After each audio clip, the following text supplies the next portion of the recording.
तो एक बार फिर से स्वागत है आपका हमारे YouTube channel study indication GK में। तो आइए आज की वीडियो को करते हैं शुरू जीके के टॉप 10 मोस्ट इम्पोर्टेंट क्वेश्चंस के साथ। सबसे पहला प्रश्न हमारा, प्रश्न नंबर 1, दुनिया की सबसे लंबी नदी कौन सी है? दुनिया की सबसे लंबी नदी कौन सी है? Option A Brahmaputra, option B Sutlej, option C नील या ऑप्शन डी गंगा नदी। तो दुनिया की सबसे लंबी नदी हो जाती है नील नदी, यानी ऑप्शन नंबर सी इसका सही जवाब हो जाएगा। नील नदी जो कि 6,650 किलोमीटर लंबी है, इसको आपको याद रखना है। अगला प्रश्न है, कौन सी नदी मार्ग बदलने के लिए प्रसिद्ध है?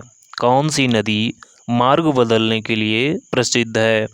ऑप्शन ए सतलुज नदी, ऑप्शन बी नील नदी, ऑप्शन सी कोसी नदी या ऑप्शन डी गंगा नदी। तो इसका सही जवाब हो जाएगा option number B, option number C Kosi नदी। यानी जिन्होंने ऑप्शन नंबर सी आंसर किया उनका बिल्कुल सही जवाब है कोसी नदी। उसके बाद चलते हैं अगले प्रश्न की तरफ और प्रश्न नंबर 3 हमारा इस प्रकार है, भारत में जीएसटी कब लागू हुआ? ऑप्शन ए 5 अगस्त 2018, ऑप्शन बी 1 जुलाई 2017, ऑप्शन सी 1 जुलाई 2018 या ऑप्शन डी अभी कल ही लागू हुआ। तो इसका सही जवाब हो जाएगा ऑप्शन नंबर बी, यानी 1 जुलाई 2017 को भारत में जीएसटी लागू हुई थी।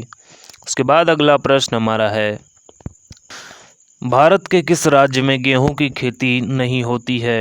भारत के किस राज्य में गेहूं की खेती नहीं होती है? Option A Puducherry, option B Rajasthan, option C Kerala या ऑप्शन डी तमिलनाडु।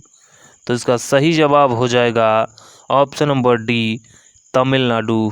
तमिलनाडु में गेहूं की खेती नहीं होती है। उसके बाद अगला प्रश्न आता है, भारत में जारी पहले 100 रुपये के नोट पर किसकी तस्वीर थी? जो भारत में सबसे पहले 100 रुपये का नोट जारी किया गया था उस पे किसकी तस्वीर थी? ऑप्शन ए विक्टोरिया या महारानी विक्टोरिया की, ऑप्शन बी महात्मा गांधी की, ऑप्शन सी जॉर्ज पंचम की, ऑप्शन डी जॉर्ज बुश की। तो इसका जवाब आपको कमेंट बॉक्स में देना है। जिन्होंने ऑप्शन नंबर सी आंसर किया उनका सही जवाब जॉर्ज पंचम की तस्वीर थी भारत में जारी 100 रुपये के पहले के नोटों पर। उसके बाद अगला प्रश्न आता है, सिक्किम राज्य की राजभाषा क्या है? सिक्किम राज्य की राजभाषा क्या है? Option A Dogri, option B Hindi, option C English या ऑप्शन डी नेपाली। तो सिक्किम राज्य की राजभाषा हो जाएगी नेपाली, यानी ऑप्शन नंबर डी इसका सही जवाब हो जाएगा। इसी के साथ साथ आपको ये भी जानना ज़रूरी हो जाता है कि सिक्किम में नेपाली के साथ साथ इंग्लिश भी बोली जाती है और इंग्लिश के साथ साथ अन्य 2-3 और भाषाओं का भी सिक्किम में प्रयोग होता है, लेकिन इंग्लिश भी वहाँ की भाषा में शामिल है। उसके बाद अगला प्रश्न आता है, भारत का पूर्णतः महिलाओं द्वारा संचालित होने वाला रेलवे स्टेशन कौन सा है? भारत का पूर्णतः महिलाओं द्वारा संचालित होने वाला रेलवे स्टेशन कौन सा है? Option A Ooty hill, option B Matunga, option C Ayodhya या ऑप्शन डी पुणे। तो इसका सही जवाब हो जाएगा option number B Matunga. Matunga railway station जो है वो पूर्णतः महिलाओं द्वारा संचालित होने वाला रेलवे स्टेशन है। ये मुंबई के पास कहीं पे स्थित है। उसके बाद अगला प्रश्न आता है, गंगा नदी को बांग्लादेश में किस नाम से जाना जाता है? गंगा नदी को बांग्लादेश में किस नाम से जाना जाता है? Option A Amrita, option B Ishwari, option C Ramganga या ऑप्शन डी पद्मा। तो इस प्रश्न का सही जवाब हो जाएगा option number D Padma.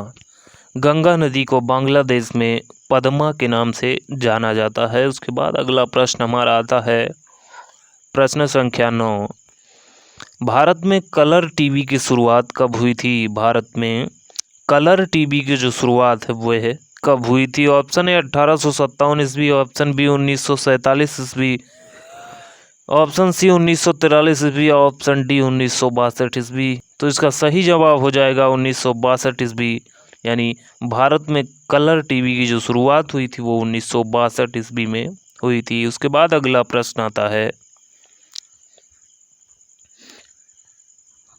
Baburnama की रचना किसने की थी? बाबरनामा की रचना किसने की थी? Option A Gulbadan Begum, option B Babur, option C Khusro या ऑप्शन डी हुक्म बख्श ने।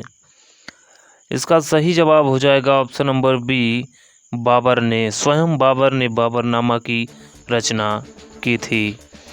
तो यह थे आज के हमारे जीके के टॉप मोस्ट इम्पॉर्टेंट क्वेश्चन, जो कि इंटरेस्टिंग होने के साथ साथ प्रतियोगी परीक्षाओं की दृष्टि से बेहद ही महत्वपूर्ण है। वीडियो पसंद आया हो तो लाइक कीजिएगा, चैनल पर नए हैं तो सब्सक्राइब कीजिएगा। जिन्होंने सब्सक्राइब किया उनका तहे दिल से धन्यवाद। मिलते हैं अगली वीडियो में महत्वपूर्ण प्रश्नों के साथ, तब तक के लिए नमस्कार।